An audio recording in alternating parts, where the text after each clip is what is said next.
Bonjour à toutes et à tous, bienvenue sur notre première table ronde digitale sur le thème de la sécurité incendie. Aujourd'hui, j'ai comme invité Jean-Baptiste Esther, responsable des produits feu chez Forster France, et Emmanuel Ferry, directeur général VD Industrie. N'hésitez pas à poser vos questions sur le chat et nous y reviendrons à l'issue des tables rondes. Jean-Baptiste, bonjour. Tu es le spécialiste des produits feu chez Forster. Quelles sont les particularités, les responsabilités de ton poste? Alors, mon travail chez Forster consiste à donner des solutions à nos clients et architectes ou bureaux d'études en ce qui concerne les produits feu, en conformité avec la réglementation incendie. Donc, qu'est-ce qu'il faut pour justifier la résistance au feu d'un produit? Donc, il faut la réglementation incendie dit qu'il faut soit un PV, soit un avis de chantier, soit le marquage CE. Donc, moi, j'interviens sur ces trois aspects-là. Donc, en ce qui concerne le PV, Forster dispose d'une centaine de procès-verbaux de résistance au feu. Donc ma tâche est de faire vivre cette base de données pour être tout le temps, pour toujours trouver des solutions aux attentes du marché, c'est-à-dire faire des extensions, des révisions, des nouvelles demandes de procès-verbaux qui, suite à des essais qu'on nous demande de réaliser, qui vont permettre d'avoir des possibilités dimensionnelles plus intéressantes. Donc tout ça est réalisé en lien avec Effectis et avec nos partenaires verriers. Ensuite, en ce qui concerne les avis de chantier, je suis là pour accompagner les clients qui ont des demandes qui sortent du cadre des procès-verbaux et en analysant notre base de données et notre expérience, nous permet de retrouver des solutions via avis de chantier. Et tout ça en lien avec le service expertise d'Effectis.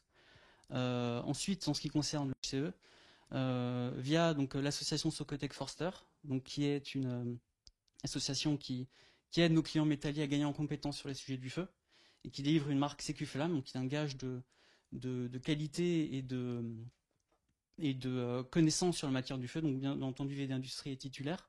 Et via cette association-là, nous pouvons proposer à nos clients métalliers adhérents de se rattacher à un dossier administratif que nous avons préconstitué auprès d'Effectis pour pouvoir obtenir le marquage CE. Donc c'est vraiment sur ces trois aspects-là, les procès-verbaux, les avis de chantier et le marquage CE que j'interviens pour proposer des solutions à nos clients. Donc Forster axe son développement sur les produits haute sécurité, là où l'acier a des qualités reconnues en termes de robustesse et de durabilité. Et les produits feu, où nous misons beaucoup nos développements pour rester leader en la matière. Donc en ce moment, nous avons une verrière qui est en train d'être développée par flamme. Une solution en Presto, donc qui est notre série froide, donc en bloc porte, une solution qui sera potentiellement sans serrure.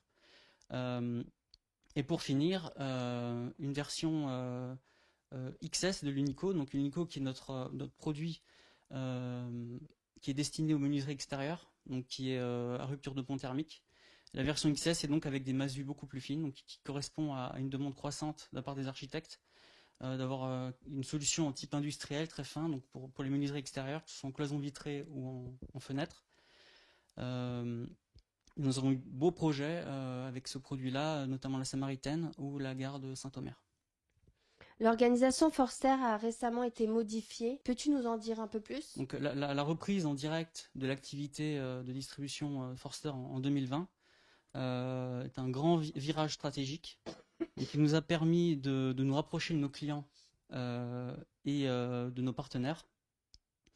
Nous avons une équipe de plus de 20 personnes sur le terrain, donc qui permet d'apporter des solutions commerciales et techniques à nos clients. Cette reprise en direct de nos activités nous a également permis d'être en contact plus direct avec le marché, d'avoir des retours plus rapides et ainsi de mieux caler notre stratégie commerciale ou nos développements en produits feu. Et puis aussi important, donc nous avons conçu notre chaîne de logistique pour pouvoir livrer en temps utile nos clients. Très bien. Quelles sont les perspectives? Alors les perspectives sont encore assez encore assez incertaine en rapport à la crise sanitaire que nous vivons. Nous restons toutefois assez confiants et nous envisageons une belle marge de progression de notre chiffre d'affaires sur les prochaines années. On peut néanmoins constater que par rapport au premier semestre 2021, le retour du terrain nous montre quand même que les carnets de commandes sont pleins, mais qui peut être aussi dû aux commandes de l'année 2020. Donc on va être très attentif à l'évolution du chiffre sur le deuxième semestre. Vous vouliez peut-être parler de la FFB? Oui, voilà. Je voulais aussi effectivement remercier la FFB et l'Union des métalliers qui nous défend dans cette période difficile, notamment donc notre filière et le secteur du bâtiment, qui nous permet de pouvoir continuer à travailler malgré la crise sanitaire. Merci Jean-Baptiste pour vos réponses. Donc nous allons maintenant poser quelques questions à VD Industrie, fabricant industriel de menuiserie feu. Emmanuel, bonjour. Peux-tu nous présenter VD Industrie en quelques mots? Bonjour, VD Industrie est une entreprise que nous avons créée il y a une vingtaine d'années, mon père et mon grand frère et moi-même. Nous sommes spécialisés dans la menuiserie vitrée de protection incendie, pare-balles ou anti-effraction. Nous travaillons 3 matériaux, l'acier, l'aluminium et le PVC Refipro. On est situé à Saint-Michel-sur-Meurthe dans les Vosges. On a un atelier et les bureaux qui font 7200 mètres carrés. Et notre mission, en fait, c'est de protéger les personnes et les biens dans les bâtiments, essentiellement bâtiments publics. Des exemples peut-être de types de bâtiments? Les hôpitaux, les crèches, les collèges, tous les bâtiments qui accueillent du public. Qu'est-ce qui fait la force de VD Industrie? Alors aujourd'hui, VD Industrie, sa grande force, c'est d'avoir beaucoup de certifications, beaucoup de PV. On a un bureau d'études très compétent avec beaucoup de techniciens. On propose des produits prêts à la pose, donc avec leur carnet de plans, toutes les études qui vont avec. Et donc c'est livré au client, il n'a plus qu'à poser. C'est aussi les délais, la qualité, beaucoup de choses qu'on met en avant sur nos produits. Quelle est l'importance justement du bureau d'études VD Industrie dans son positionnement d'expert feu? L'importance d'un bureau d'études dans notre entreprise, c'est justement de s'assurer de respecter la conformité des produits, les PV. C'est l'accompagnement client aussi qui va depuis le chiffrage jusqu'à la livraison. Donc ils sont là vraiment pour aider les clients à trouver des solutions adaptées au chantier. Et ils sont là également quand on sort du cadre du PV, comme disait Jean-Baptiste avant, l'avis de chantier. Donc tout ça, c'est des éléments qui font, ce sont des études complémentaires pour un dossier qui font avec Effectis. Des projets? Alors il y a 2 projets commerciaux majeurs qui sont des partenariats. Un avec Forster pour les produits métalliques et un avec Réo pour les produits PVC Refipro. Et on a aussi un développement produit. On cherche des solutions multicritères sur les menuiseries, c'est-à-dire des associations de solutions pare-balles et coupe-feu par exemple. Très bien. Merci Emmanuel, merci Jean-Baptiste. Vous restez encore quelques minutes avec nous pour répondre aux questions de nos internautes. L'internaute a de temps en temps des problématiques de porte DAS et il ne sait pas comment y répondre. Quelles sont les solutions qui s'offrent à lui? Donc, en ce qui concerne les portes DAS, donc par exemple Forster dispose de procès-verbaux DAS, donc qui permettent de justifier que l'ensemble soit bien DAS. Faut bien par contre faire attention quand une porte dotée de DAS elle est dans un ERP, il faut qu'il y ait que le fabricant ait le marquage NF. Il faut que le bloc porte soit marqué NF. Donc je sais que Je peux en dire. Oui, voilà. Justement, chez VD Industrie, nous avons fait les démarches pour être certifié NF depuis la création de l'entreprise. Donc c'est le premier marquage que nous avons obtenu et qui permet justement de pouvoir fabriquer ces portes de mode 2 Donc des portes qui restent ouvertes et qui doivent se fermer en cas d'alerte incendie. Comment gérez-vous le traitement de surface des produits? Donc peut-être plus pour la partie fabricant. Alors nous avons notre propre chaîne de laquage intégrée. Donc nous avons les labels Calicoat et Calimarine pour l'aluminium et Calisticoat pour l'acier. Donc tout ça c'est fait en interne, il n'y a pas de sous-traitance sur cette opération. Ça donne une garantie de 10 ans sur les produits et de bonne tenue de laquage. Oui. Donc nous arrivons au terme de cette première table ronde. Donc nous recevons deux nouveaux invités dans quelques minutes. Toujours sur le thème de la sécurité incendie, je suis aux côtés de Régis Coriluc, directeur général adjoint Effectis, Daniel Kolanek, délégué régional métier FFB Grand Est. Régis, peux-tu nous rappeler le rôle du laboratoire Effectis en termes de sécurité incendie? Oui, tout à fait. Alors d'abord, merci pour ton invitation. Effectis, c'est une société qui est agréée par le ministère, notifiée aussi au niveau européen. Notre rôle, c'est de certifier les produits résistants au feu et puis aussi d'évaluer les performances des ouvrages, soit par étude d'ingénierie, soit par avis de chantier.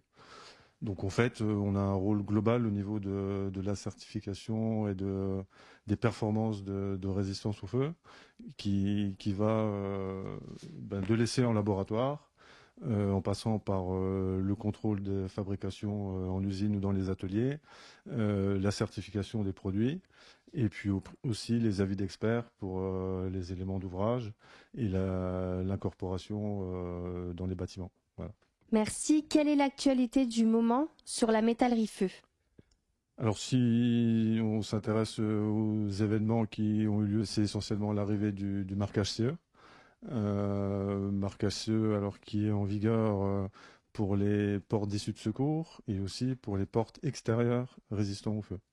Donc ça ne concerne pas tous les produits de métallerie, ça ne concerne pas par exemple les cloisons, ça ne concerne pas les façades, ça ne concerne pas non plus les portes intérieures, mais ça concerne les portes extérieures et les portes pour issue de secours. Bon, c'est une situation qui est un petit peu complexe puisque en fait on se retrouve avec deux cas. Certains produits qui relèvent du marquage CE et certaines situations où on est encore avec le régime du procès-verbal qu'on a tous pratiqué pendant des années. Comment fonctionne la sécurité incendie dans les projets? Quelles sont les responsabilités de chacun? Il n'y a jamais réellement une responsabilité unique. Ça va du bureau d'études qui va rédiger la notice de sécurité, qui va reprendre les requis de la réglementation, jusqu'au titulaire du marché, en passant par le fabricant, l'installateur, le titulaire éventuellement aussi, le propriétaire du procès-verbal. Chacun, dans sa situation, va avoir une partie de la responsabilité. Compte tenu de la situation, aujourd'hui, on peut peut-être diviser les choses en trois cas. Le premier est celui où on a affaire à un produit qui est marqué CE, où là, la conformité du produit est de la responsabilité du titulaire du marquage CE. Et puis, l'installateur va être responsable de l'incorporation à l'ouvrage. Dans le deuxième cas, c'est le cas du procès-verbal, où là, quelque part, il y a toujours une partie de la responsabilité qui est à la charge du propriétaire du procès-verbal, qu'il soit fabricant ou pas. Et puis après, on retrouve la situation d'une partie de la responsabilité chez le fabricant, une partie de la responsabilité chez l'installateur. Le troisième cas, assez courant dans le cas de la métallerie feu, est celui où on a recours à l'avis de chantier. Qui permet de réellement adapter la réalisation aux exigences et aux besoins d'un ouvrage, d'un bâtiment particulier. Et dans ce cas-là, on peut dire que la responsabilité elle est partagée entre le demandeur de l'avis de chantier, souvent le métallier, et puis le laboratoire qui fait l'étude d'avis de chantier et qui valide les conditions d'incorporation à l'ouvrage. Donc c'est toujours une responsabilité qui est partagée entre différents acteurs. Après, le point qui est important, c'est que moi je suis dans le métier quand même depuis plusieurs années maintenant, On évoquait les sujets de responsabilité, on était toujours dans une situation un petit peu théorique.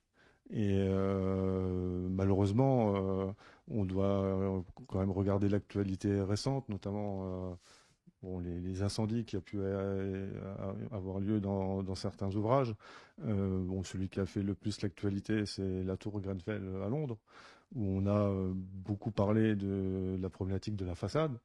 Mais il faut aussi savoir qu'il y a eu une énorme problématique de performance des blocs-portes. Tout ça pour dire que l'aspect responsabilité, on l'envisage souvent sur l'aspect théorique, mais qu'il faut aussi avoir conscience que malheureusement, en pratique, il peut y avoir des situations où chacun va être mis en face de ses responsabilités. Donc il faut vraiment comprendre que quand on s'intéresse à la sécurité incendie, il faut avoir l'état d'esprit de faire les choses, on va dire, dans les règles, chacun pour son intervention. Voilà. Merci Régis. Quelles sont vos préoccupations du moment, vos projets en termes de sécurité incendie chez Effectis? Ça va être les éléments qui tournent autour de la loi ESSOC, qui doit être vu comme une opportunité. C'est vraiment l'idée derrière cette loi qui peut être vue parfois comme étant complexe, mais qui en pratique, et nous on l'a déjà mise en pratique, doit justement permettre de mieux s'adapter aux exigences spécifiques d'un ouvrage, de favoriser l'innovation, et via les études qui sont réalisées dans ce cadre-là, de faciliter en fait la réponse aux exigences réglementaires, tout en prenant en compte des aspects architecturaux, des aspects économiques, des aspects techniques. Donc pour nous, c'est réellement vu comme une opportunité. Et dans ce cadre-là, ce qu'on souhaite, c'est, dans toute la mesure du possible, intervenir le plus souvent possible en amont dans les projets. C'est vrai que historiquement, quand on avait recours à la vie de chantier, souvent les gens nous incorporer au projet assez tard.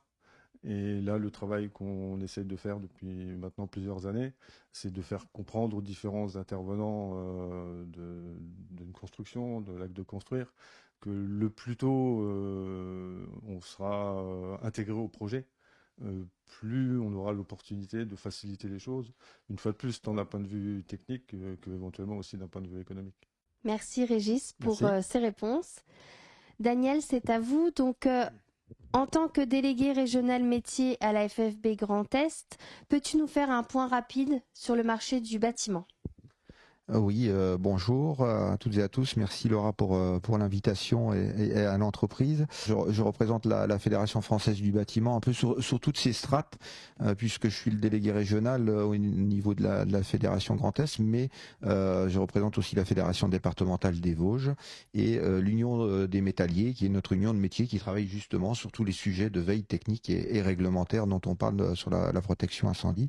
Alors le marché de la métallerie pour le moment, déjà l'union de la métallerie, c'est l'aspect technique qui va fédérer les professionnels autour de la métallerie et tous leurs sujets, que ce soit de la conception, de la fabrication, de la relation avec leur maître d'ouvrage, et assurer également la représentativité de ce métier-là. Il faut que chaque métier puisse, travailler sur son développement, sa représentativité, et 3, faire entendre aussi dans l'acte de construire, on disait, ses particularités en fonction de l'évolution réglementaire et normative. Et donc l'Union des métalliers représente tout ça au niveau de la profession et a des représentants locaux au niveau de la fédération du bâtiment, une chambre professionnelle dont M. Ferry est le président, fédère aussi au niveau local les professionnels sur cette thématique. Le marché, actuellement, le marché, on est dans une situation complexe, mais le marché, plutôt, est de manière générale, si on l'analyse de manière générale depuis 5 ans sur la métallerie, le poids de la métallerie, c'est 18 600 entreprises en France. Au niveau de l'acte de construire, donc quand même ça c'est un point important. Ça pèse un peu plus de 9 milliards d'euros de chiffre d'affaires et on voit qu'il y a une croissance au niveau de la création des entreprises, puisque une analyse depuis 2015 fait qu'on a eu en création, dans la balance entre la création et la fermeture des entreprises, une progression de 9%. Si on met de côté, on va dire 2020, qui est une année vraiment très très particulière, et qu'on s'arrête à fin 2019, voici le paysage du secteur de la métallerie et de la constitution des entreprises. C'est qu'à 86%, les entreprises sont des très petites entreprises de 0 à 5 salariés. Hein, donc c'est vraiment représentatif de ce que l'on a dans les entreprises du bâtiment. Hein, environ 80% des entreprises sont des TPE au niveau du secteur du bâtiment, mais on a un poids, une représentativité importante de la métallerie qui a tout son intérêt avec la future réglementation environnementale 2020 pour pouvoir faire entendre la filière de l'acier et du métal sur cette future évolution réglementaire. Merci. Peux-tu nous parler du CQP, chargé d'affaires? Car aujourd'hui, c'est ça notre problématique sur les chantiers. Alors le recrutement de manière générale. Exact. Alors l'Union effectivement a plusieurs stratégies, axes de développement. On parlait tout à l'heure là, et c'est le sujet d'aujourd'hui, de la particularité de la réglementation incendie et de ces éléments-là. Il faut savoir que pour tous les professionnels, adhérents et même non adhérents, sur le site de la metal-pro.org, on va trouver Metal Norm, qui est la mise à jour de tous les textes, notamment sur la partie incendie, permettant à un professionnel en phase conception, en phase étude, de retrouver tous ces éléments normatifs permettant aussi d'assurer cette veille et la montée en compétence et le suivi de cette partie technique et réglementaire. Sur ces outils-là, on va les utiliser pour former les nouveaux entrants dans le secteur de la métallerie, avec déjà une plateforme e-learning qui permettra de traiter pour des jeunes ou moins jeunes entrants dans la profession de certains modules à distance permettant d'accompagner les chefs d'entreprise et leurs collaboratrices, collaborateurs. Dans les dernières enquêtes, les adhérents nous signalent que 6 recrutements sur 10 sont compliqués dans le secteur de la métallerie et dans le bâtiment en général. Donc pour pallier à ces difficultés-là, on voit qu'on a un paysage de formation qui ne correspond pas tout à fait à la demande des entreprises de métallerie. Donc l'Union a développé 3 CQP dédiés à la métallerie, l'un sur un chef d'atelier, l'un sur la conception et dessinateur au niveau des activités de métallerie, et sur le CQP de chargé d'affaires. Donc ce CQP de chargé d'affaires est un module en alternance qui génère 6 semaines de formation qu'on peut faire avec un collaborateur qui est déjà en poste, qui veut monter en compétence sur ce métier-là, ou alors des jeunes entrants en contrat de professionnalisation et permettant d'être validés par un jury issu des entreprises en fonction des besoins, que ce soit sur la partie marché, sur la partie technique, sur la partie réglementaire, sur la partie mise en œuvre. Ce chargé d'affaires a tous des modules qui sont adaptés puisque c'est une remontée des besoins des entreprises de dire bah, écoutez, nous, on chargé d'affaires, on n'a pas de module qui correspondent, c'est trop long, c'est pas assez long, créez-nous un outil, un dispositif spécifique, d'où le CQP porté par l'Union de la métallerie. Comment l'Union des métalliers peut aider les entreprises à donner envie aux jeunes de rejoindre les métiers de la métallerie justement? Bonne question. Y répondre, c'est pas simple. Mais c'est l'enjeu majeur, c'est cette richesse au niveau du bâtiment, c'est d'arriver à la faire reconnaître et puis à la matérialiser aux yeux des jeunes. Ça, c'est ce qui est compliqué. Ça veut dire qu'on peut en parler entre professionnels, personnes averties. On a un langage, une sémantique. Un jeune apprenant ou une jeune apprenante, ça ne veut pas lui parler. Donc l'idée de l'Union des métalliers et de la fédération en règle générale avec sa fédération départementale des Vosges, c'est d'amener les jeunes sur le terrain, déjà dans un premier temps. Donc il y a une opération emblématique qui s'appelle les coulisses du bâtiment, qui au mois d'octobre, chaque année au mois d'octobre, permet d'ouvrir un peu plus de 200 chantiers et ateliers à des collégiens qu'on organise, qui rencontrent des chefs d'atelier, des conducteurs de travaux, des chefs de chantier, et qui viennent visiter un chantier qui est en cours, et qui viennent visiter un atelier qui est en cours de production. Au milieu de ces chantiers-là, on fait venir des jeunes apprentis pour faciliter le message entre jeunes avec jeunes. Un jeune apprenant qui est dans le métier, qui vit dans une entreprise, qui va dans un CFA, et ben qu'il y ait ce discours qui soit assuré entre les deux. Donc ça, c'est la partie promotion. En parallèle de cette action emblématique, les fédérations départementales du bâtiment participent à toute opération de terrain de promotion des métiers. Forums, salons professionnels, rencontres avec les collèges. Après, c'est de montrer la richesse du métier et sa valeur d'esthétisme aussi. Et donc, il y a un concours qui s'appelle concours Métal Jeune, où des apprentis qui sont déjà dans une filière de métallerie, on leur demande de faire un ouvrage d'art qui va être présenté, qui est en phase conception et réalisation, évalué par un jury de professionnels et mise en avant via une revue qui s'appelle Metal Flash, qui est vraiment une revue de qualité au niveau des métalliers et qui va mettre en avant ce savoir-faire, cette qualité et cet engagement des jeunes. Il me semble qu'il existe aussi les Olympiades des métiers. Peux-tu nous en parler, notamment pour la métallerie? On parle beaucoup de Tokyo actuellement avec les reports d'événements sportifs. On parle de Paris 2024. Pour le secteur de la construction en parallèle, on est vraiment engagé aussi les entreprises pour mettre en œuvre les ouvrages et le village olympique pour les accueils. Mais dans la profession, on parle plutôt de Shanghai en 2022 et de Lyon en 2024. Il va y avoir une corrélation de 2 événements en 2024. Ça veut dire que pour la première fois, la France va recevoir à Lyon les WorldSkills International, le concours international, et en même temps des Jeux Olympiques sportifs à Paris en 2024. Donc ça sera l'année de la France. En tout cas pour nous, ça va être un vrai vecteur de communication important à réussir avec la profession. Et donc qu'est-ce que c'est les Olympiades des métiers? Eh ben c'est tout ce que l'on souhaite dans nos entreprises, dans vos entreprises et puis au niveau des jeunes.